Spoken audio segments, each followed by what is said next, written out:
right, guys, welcome to the Julixa Media Podcast, where we explore business, marketing, and entrepreneurship. I'm your host, Julixa, and I'm excited to embark on this journey with you. Today, we have leadership and management expert, Bonita Harriston from Be a Better Boss, to discuss how we can all become better bosses and management leaders. Thank you for joining us, Bonita. Thanks for I know having you're me. a very busy woman.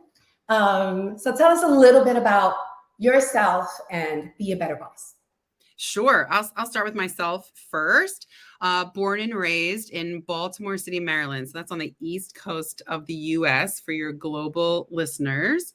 And I really have to give a shout out to my high school. So my secondary school, Baltimore City College. So not a college, but it was an all boys prep school. And we used a Latin term, 4 years of Latin under our belts, but palmam qui meruit ferat. So honor to one who earns it. And it really laid a foundation for me, really started initially by my parents who just worked tirelessly to bring us out of poverty in Baltimore City. Embarking on Be a Better Boss is 25/30-ish years of being managed or a manager and bringing those all to fruition in this place, in this space where we can say we've all got the capacity to be better, whether that's personally, of course, but I specifically focus on businesses and management, all levels of leadership. And let me ask you a question. What inspired you to become a leadership management coach? Were you in an environment where you were like, okay, that leader is a lousy one. They can benefit from, a couple of coaching sessions. What led you to this? You're spot on. There's this confluence of bad bosses and good bosses. Well, I have a list of them. No kidding.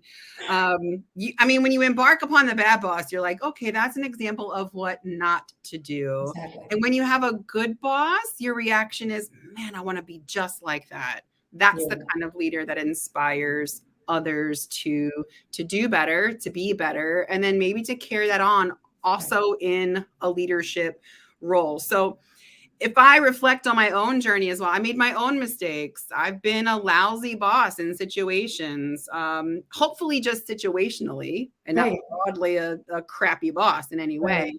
But I take all of those lessons and mold that into what I do now and how I hope to inspire other leaders to do the same. Very good. What are some of the most common challenges that you see businesses facing today? And how do you help your clients overcome these challenges? You know what? I made some notes for this conversation. Perfect. And I got to pull this because I was thinking, what can I bring up during our conversation here? Perfect. It means something to me. So a couple of things really stand out to me when I talk about challenges for leaders. So let me do two things here. One, a leader who believes they have all of the answers. Two, I've had failure, a lot of those. Right? And number two, a failure to acknowledge differences amongst your workforce. So let me start with that. The leader who thinks they've got all of the answers already. Tell me about that. I mean, I feel like there's a lot of people listening who know exactly what I'm talking about. Yeah. Unfortunately, it's the leader who doesn't necessarily see it or feel it or allow themselves to go to a place where they say, I don't have all of the answers. It takes a little bit of vulnerability, intentionally asking for key perspectives across your workforce. If they don't have the answer, or maybe they've got the wrong answer, the team presses on in the wrong direction. So they go down the wrong path and no one is willing to challenge them. No one's willing to ask questions. They unknowingly actually impact the entire culture of their organization. Other folks will stay in their bubbles and not look for those key perspectives. It must put you in a really sticky situation to be the one to actually tell this leader who thinks they're perfect that, we've got things to work on. I'll say in response to that, folks who generally hire my services, well, it's a condition of hiring a coach, hiring me. You've got to be willing to do the work. Right. You are invested in your own progress, not perfection. We're going for progress. Right. And I always say, when you know better, you can do better. When you know better, you can be better. Hence the be a better boss. So those folks in our intro conversation generally get some sign that I might give them some hard truths. It might not be easy to hear, but I promise we'll do it in the most loving, open way that really allows them to absorb it, to feel it, to evaluate it, and then apply it.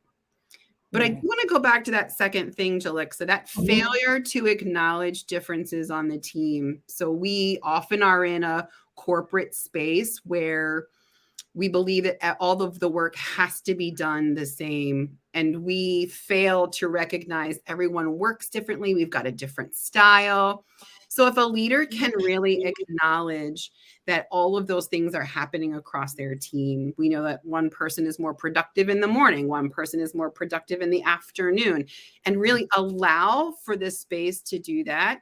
The data and the science really show that your team camaraderie improves, and then your team productivity improves. So if leaders can get out of that trap thinking that they know all of the answers, and then recognizing that everybody is a little bit different, but they bring that beautiful diversity of thought to the table, super helpful to their just overall team performance. I could imagine that it's also super helpful to not micromanage people, because when you micromanage, I kind of feel like you put a lot of pressure on people, and sometimes they're not good at certain tasks, and you're pushing them to be you. If that makes any sense, because that's happened to me in the workforce. Yeah, even worse, I think micromanagement says I can only stay here, and I'm not really free to share my own thoughts, my own belief systems about how we're doing the work that we're doing.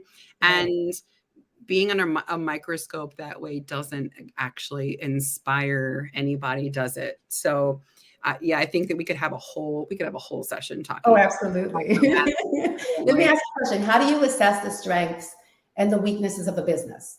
I want to know how you do this. Yeah. So we take a holistic approach, and it's different for each organization. Just like every organization is different, just to my previous response, every person on your team is different. So each approach is a little bit different, but high level, we'll take sort of a confluence of tools. So maybe I'm using an employee survey. Maybe I'm having a focus group. Maybe we're having one-on-one interviews with the workforce. Sometimes those questions are solely focused on the management. Sometimes that's project success, but project success tends to be one key discriminator. Team performance, company culture, and then I often look at retention. How many of your folks are leaving? And are you doing exit interviews so that you understand? Just a shout out to Adam Grant, who encourages us to use stay interviews. We shouldn't only be talking to folks. Okay, hold on a second, pause. I've heard of exit interviews. I've conducted many of them. And I've always learned, when I worked for Marriott, I always learned a lot through the exit interviews, what worked with this employee, what didn't work, what's wrong with the culture. A stay interview? When exactly do you give a stay interview, and what's on it? Do you buy donuts for people first? You don't just have one. That's for starters. Right. So we should be starting a culture of talking to that workforce is the second that they arrive. Right. And then incrementally, preferably not only at their annual appraisal, we're not just checking in with them. These are regular conversations. Again, this idea of openness and vulnerability to say we don't have all of the answers. And the most incredible thing we can do is really be capitalizing off the talent of our team. But if our team doesn't feel heard and is not given a space to share, then they'll go somewhere else. So a stay interview is used to pull all of that information out of our teams. What's working? What's not working? We have to be willing to listen to that. We have to be willing to listen to it and then do something with it. So an exit interview is after the fact. That employee has already decided to leave us. Right. But if I am engaging regularly, allowing those employees, that workforce, to feel heard and like their opinion matters, we're more likely to increase employee engagement and increase employee retention. That is genius. And after this convo, I'm going to call you on a personal basis. Yeah. I'm here to help. Let me ask you a question. What are some of the most important skills that a leader needs to be successful? I'm going to go back to this word, vulnerability. It is, I think, the most important thing that we can do. Right. And I'll say approachable as well. So for instance, if you say you've got an open door policy, you better have an open door policy. Right. But it's not just enough to open that door. You might actually have to go get a participant. That's one of the things that I find, that the open door policy is just people saying, okay, I'm going to leave the door open. But when, an employee comes in and they have an issue or they have a concern, you close down. And so that defeats the whole purpose of leaving that door I'll open. say even one step before that, how do you encourage the employee to approach the door, get across that threshold and talk about it? You can say, I have an open door policy. Do you mean it? So approachability is key. And if you have to go get them, you go get them. Or you say, hey, you know what? Office hours next Thursday. You want to come at 9? Yeah. Just overtly suggest that. And then let them know that you're serious about it. Listen and hear. But that vulnerability piece, again, coming back to the willingness to say, I don't have all of the answers. Right. We often use this analogy of a president of a nation or a prime minister of a nation. Do we think that person actually has all of the answers? No, absolutely not, because no one does. But what they do is surround themselves with a cabinet of experts who we can rely on to pull that information. Not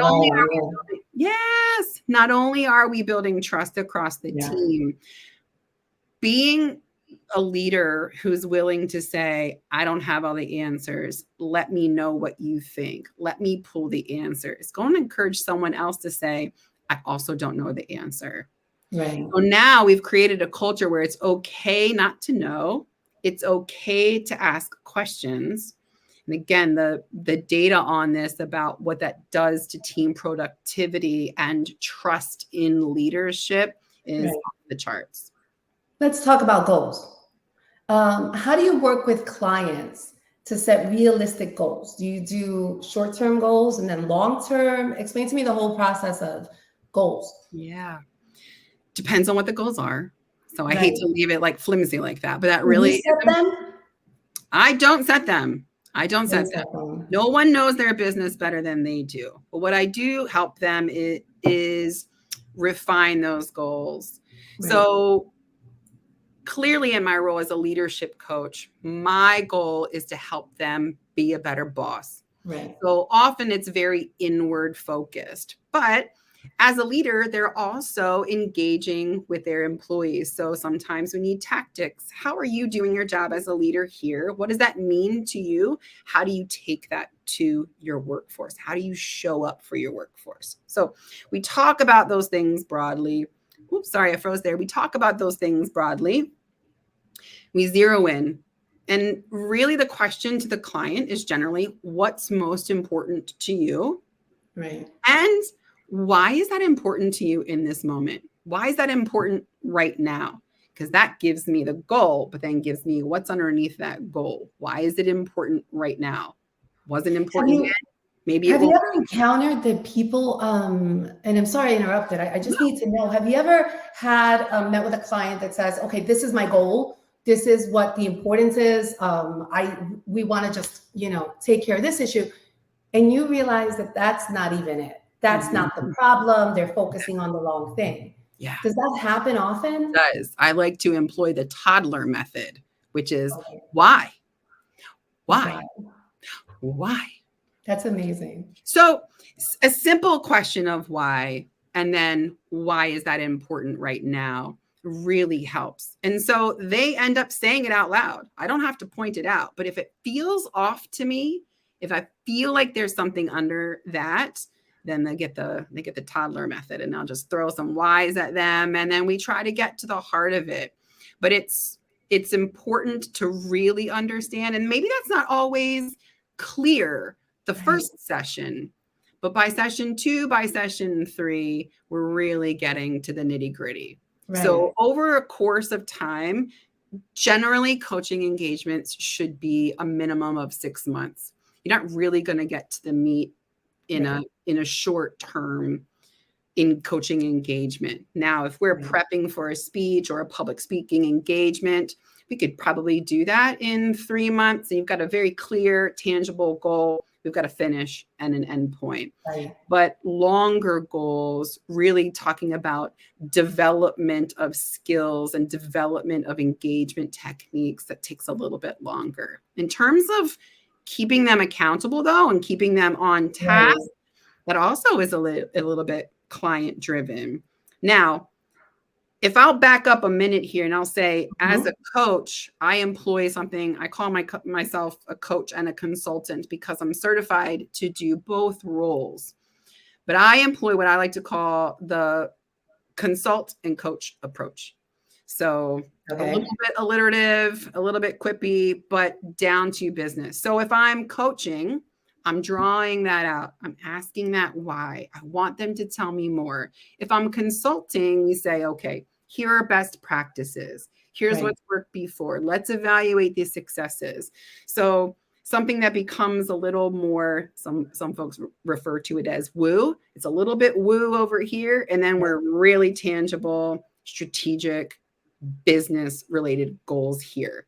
And blending the two brings an outcome that I have found a really high level of satisfaction with my clients. So part of that accountability also has to be on them. What I like to ask is, how can I help hold you accountable? How would you like my help being held accountable? I want them to really dig deep. What works for them? What do they think is their own accountability style? It's not going to help me if call them up 3 times a week and say, did you do this? If they don't respond well to that, giving them that space, those newfound techniques and engagement and skills as we're growing and developing, what feels most comfortable to them? And then how do they want me to engage? If I don't think it's enough, sometimes I'll push back a little bit. Absolutely. How can I help? Right. Question, can you, let's discuss the role of mindset and attitude in business success. Yeah. How do you help your clients cultivate a positive and resilient mindset? Because this is hard. This is hard. Sometimes you're on top and you're the leader and you had a crummy week. The numbers aren't, what you expected. The marketing, tactics that you're using aren't working or stopped working. How do you get me back on track? Yeah. Step 1 is to say it's okay to have a crummy week. Right. Leaders, maybe this is unfair to say, but I think that generally speaking, we think of them as a type A. They are really driven, and leaders run the gamut of personality traits, of course, but leaders often just feel that sense of responsibility, of course. And you have to just say, it didn't work out. I had a crappy week. I didn't hit my numbers, and just allow yourself to feel that. And I think that we talk about this a lot in kids' school spaces. That's a growth mindset attitude. And as grown-ups and as leaders of huge organizations, they often don't allow themselves the space to do that. And I try to encourage them to do that. Step 1, how do we learn from that mistake? Okay, I didn't get it right this time. What can I do? And we'll see glimpses of this in things like agile techniques. We iterate because we know it's probably not always going to hit the mark. So if we iterate, it gives us an opportunity to say what worked, what didn't work, how can I be better next time? Right. And not take it so personally when sometimes it just doesn't work out. That's very hard. It's super hard. I mean, it's easy. Yeah. From personal experience, I go, no, this is the goal. And I don't hit the goal. And I'm like, come on, you messed it up. I mean, something is wrong. I didn't follow through on this. I should have been, more aggressive. I do that to myself, And I would challenge you in the most loving way. Yeah. So be careful of that word should. What should I have done? Okay, granted, if I'm Jeff Bezos and I've got some numbers, I imagine that Jeff really feels like he should do this and he should do that. Right. And maybe those folks who support him should do those things as well. Right. Even Jeff Bezos has made mistakes. That's very true. Okay, let's talk about what are the most common misconceptions of leadership coaching? Sure. As I mentioned, I do this blend of coaching and consulting. And some of those misconceptions are that one is the other, other is. And then certainly what we should say up front is that coaching is not any form of psychotherapy. So when a client enters into a coaching agreement, that's where we just set the foundation for what our work will be together. Try very hard to differentiate between the coaching and the consulting, what those two things mean. And we'll agree at the beginning of each session how we want to spend that time. What do they need from me in that moment? So even if it's tangible, like a real work problem that they're wrestling with in the moment, we might, during times of the session, switch between the two. But it's very clear. I'll ask permission. Okay, at this point, I'd like to switch our focus here. Or let me ask you a question. Give me more there. And it becomes clear from the beginning with the client what to expect from the engagement, the difference between what will happen in a coaching session versus a consulting session, and how we use those two together for the outcomes that they hope to achieve. That's interesting. Let me ask you a question. Do you ever get clients that they hire you for leadership coaching and then realize my management team needs this? Mm-hmm. Like I need it, but so do they if I'm going to be working with them. Yeah. Like I can totally see that. I've worked with, leaders, I've worked with bad leaders, good leaders. But I've also been, in the role where I manage the managers, and I'm like, this person could use a little bit more guidance, and I don't have the patience or the knowledge to help this human out. Right. I mean, that's not happen often. Yeah, I think the best managers and the best leaders will also look for opportunities for the other managers around them to have the same kind of input. And if it, for instance, one client I'm working with now is, say, a C-suite of 4 folks who've got a level of senior VPs and directors under them who also need to learn the same kind of techniques. But larger than that, I think those techniques are very much shaped about the company culture and the company values. So how do we adopt tools and techniques that support company culture, company strategic goals, company values, so important, and how they show up in their work every day? And it's not good enough to say, well, one leader has gotten some insight into how they work and how they can be better, if we've got 25 managers who are still not engaging the workforce, or being a better listener, or making sure that open door policy stays consistent. Those techniques have to apply broadly to all of the leadership.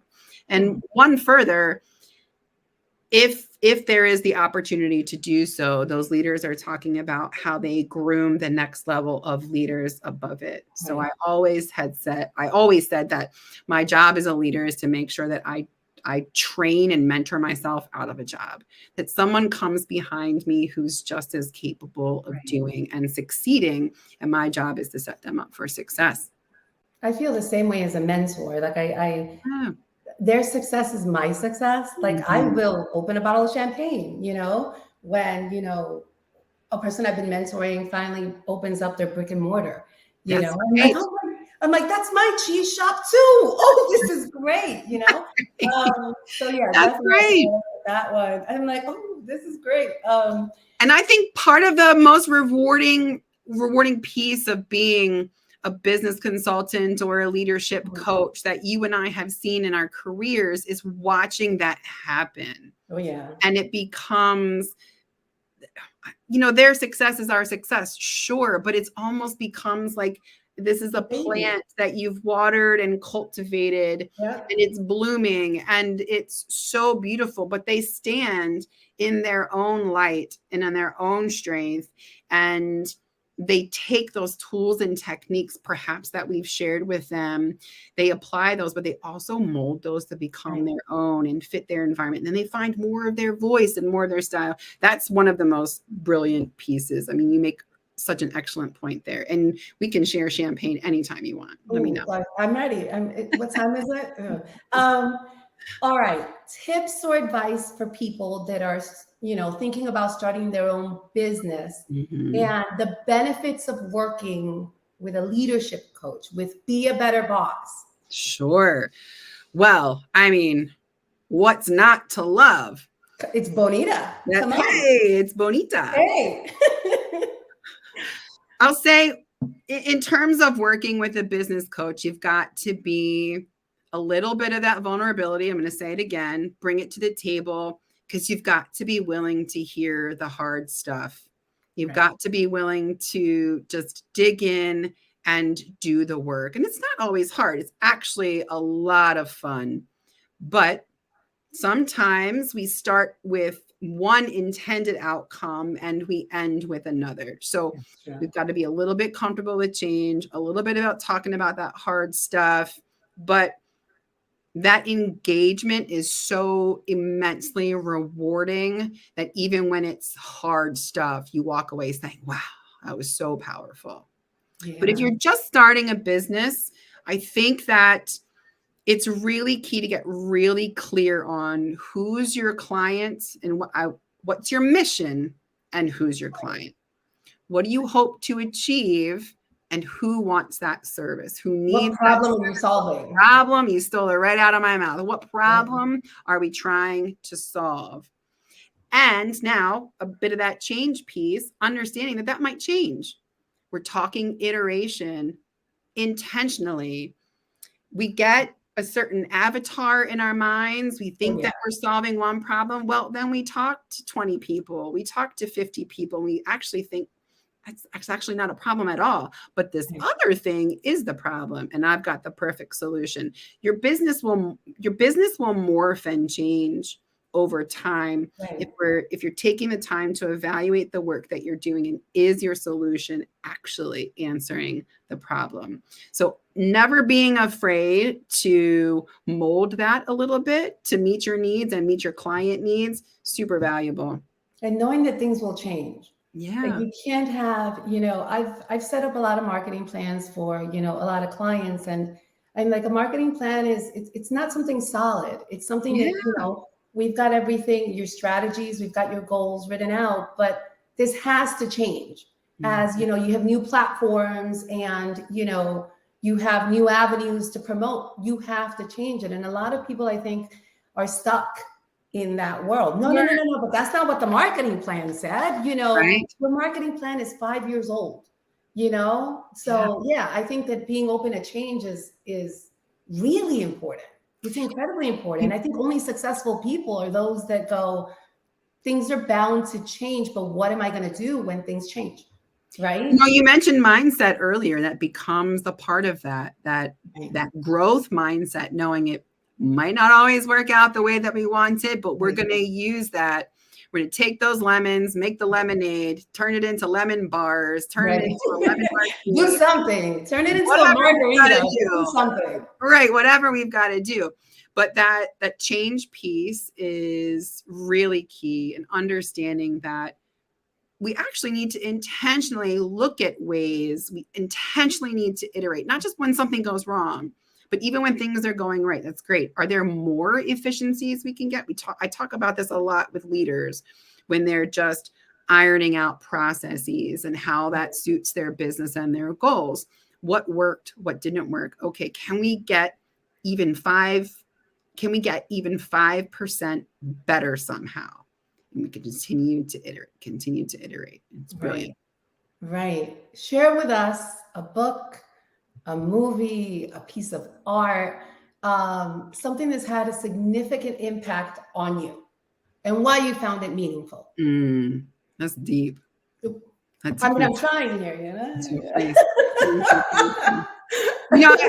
because I have a book that comes top of mind immediately, and it's called A Tree Grows in Brooklyn. Okay, I'm writing this one down. A Tree Grows in Brooklyn. Why is it so meaningful? Yes. So there is a little girl in Brooklyn in a dire, poverty-stricken situation with a father who struggles with alcoholism and a mom who's just trying to hold it all together. So I saw so much of the way that I grew up in that character also, but it's just about this resilient, incredible young girl and the parallels between this resilient, amazing tree that literally grows up in the middle of Brooklyn. And when you think of Brooklyn, you probably don't think about a lot of greenery, no. But this tree is overcoming and is resilient. And this little girl is overcoming and resilient. And it's just so, so beautifully written. And it is interesting because most recently I discovered a book called The Life of Trees. So that is nonfiction. Okay. And it really talks about a community amongst trees that we would never even think existed. And another testament to resiliency, but really this parallel about how trees rely on each other and take care of each other in a community. And what an amazing reminder to us as human beings that community is important. And maybe we could spend a little more time taking care of each other and looking out for each other. And I'd really say this brings our conversation full circle, because at Be a Better Boss, bossing up is not just about management tactics and policies. It's not just your HR and how you onboard folks, although that's one element of it. But at the heart of it, it's really about our job as leaders is to take care of people. And without your people, you have no business. You are not a leader. I mean, you could be solo out there if you want to. That's not leadership. Leadership is taking care of folks, taking care of people. So I don't know, maybe we've got something to learn from the trees. Absolutely. Absolutely. Where can we, this has been a great conversation. Yeah. I hope you come back and I'll be here. Talk with me a little bit more. Where can we find you? Where do I find Bonita? Where do I find this amazing leadership coach? www.beabetterboss.com. Got it. There you are.